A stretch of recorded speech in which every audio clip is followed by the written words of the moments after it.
Сәлеметсіздер ме? Сіздермен бірге қысқа нұсқа каналы. Бүгін мен сіздерге «Притворство» сериалының жалғасын, яғни 3 және 4 бөлімін айтып беремін. Ал 1 және 2 бөлімнің сілтемесін сіз осы видеоның сипаттамасынан таба аласыз.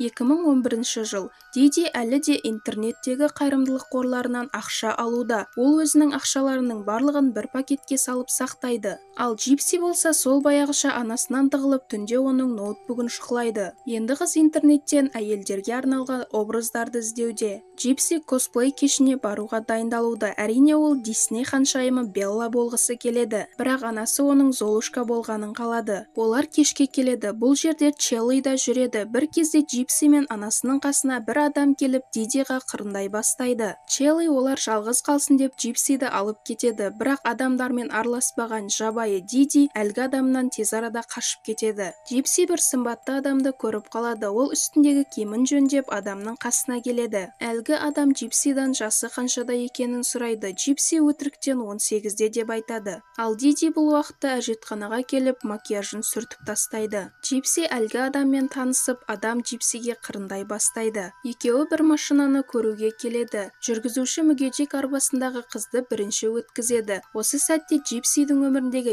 ең романтикалық уақыт орын алады. Әлгі адам оны көтеріп құшағына алып машинаға отырғызады. 2015 жыл. Шелли аулада Диди сияқты мейірімді әйелге кімнің жамандық жасауы мүмкін деп ойлануда. Оның үстіне ол жігіттермен де араласпайтын еді. Бірақ осыдан 4 жыл алдын Диди көршілерінен осы районда тұратын бір адам туралы сұраған болатын. 2011 жыл. Диди талпа адамдардың ішінен қызын іздеп жүреді. Диди қызының Скоттпен бірге жүргенін көріп қалады. Бұл Дидиге ұнамайды. Ол қызын үйіне алып кеткісі келеді. Осы кезде Скотт қыздан Facebook арқылы бір-бірімізбен хабарласып тұрайық дейді. Бірақ қыз Facebook не екенін білмейтін еді. Үйге келгенде Джипси анасынан қызығып әкесімен қалай танысқанын сұрайды. Осы сәтте Диди оған еркектердің барлығы өтірікші, кез келген уақытта тастап кетеді. Ал ананың махаббаты болса шексіз, үнемі қасыңда болады дейді. Сол күні түнде Джипси Facebook парақшасын ашпақшы болады. Ол тіркелу барысында өзінің шынында да жасы қаншада екенін ойлайды. Ол медициналық кітапшасын тауып алады. Кітапшада қыздың 91 жылғы екені жазылған. Демек, Джипсидің жасы 19-да. Джипси анасының крабатының қасына келіп оған жек көрушілікпен қарап тұрады. Сосын анасының жинап жүрген ақшасынан $80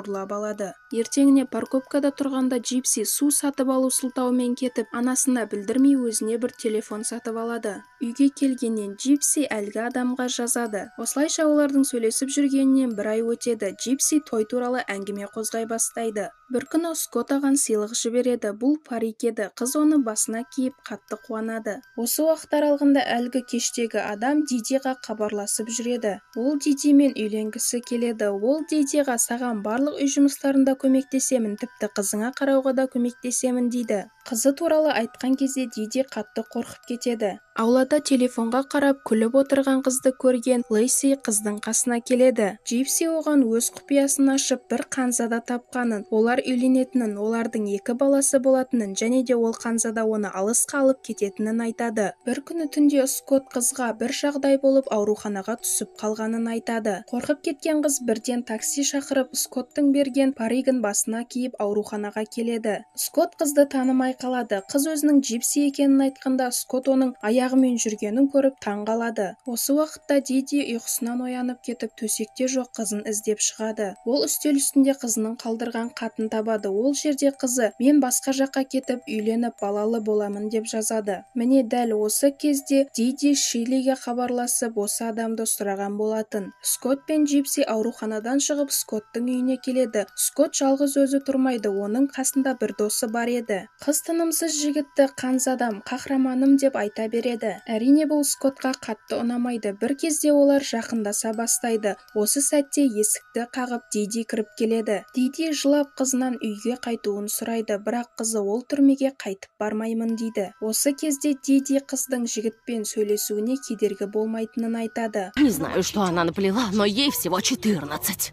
Машинаға мінгеннен Диди өз қалпына қайта келіп, қыздың басындағы паригін шешіп тастайды. Диди қызға өз аяғымен жүруге рұқсат бермейді және оны коляскаға отырғызып үйге кіргізеді. Бұл түні Диди қызымен сөйлеспейді. 2013 жыл. Джипси 22 жасқа толады. Ол аулада газон жөндеп жүрген сымбатты көрші жігітке қарап отыр. Осы кезде анасы Джипсиді көріп қояды. Әйел әлі де қызын өзі шомылдырады, ал Джипсиге бұл ұнамайтын еді. Дидида қант диабеті анықталады. Дәрігердің қаралуында Джипси дәрігерден анасының аз уақыты қалған ба деп сұрайды. Бірақ анасы, сен қасымда болып, маған қарап көмектесіп жүретін болсаң, маған ештеңе болмайды дейді. Джипсидің туған күні жетіп келді. Анасы оны әлі де ол 22 емес 18 жаста екеніне көндіруге тырысуда. Диди Джипсиға алғашқы үй жануарларын сыйлайды. Демалысқа келген Лейси ешқандай досы жоқ көршісімен келіп сөйлесуге тырысады. Лейси жаңа жігіті туралы айтады. Ол жігітімен бір сайтта танысқан екен. Мұны естіген Джипси қыздан бірден әлгі сайтты көрсетуін сұрайды. Сайттың ыңғайлылығы сондай, ол жақын маңдағы жігіттерді көрсетеді. Джипси сайттан әлгі газон жөндеп жүрген жігітті көріп қалады.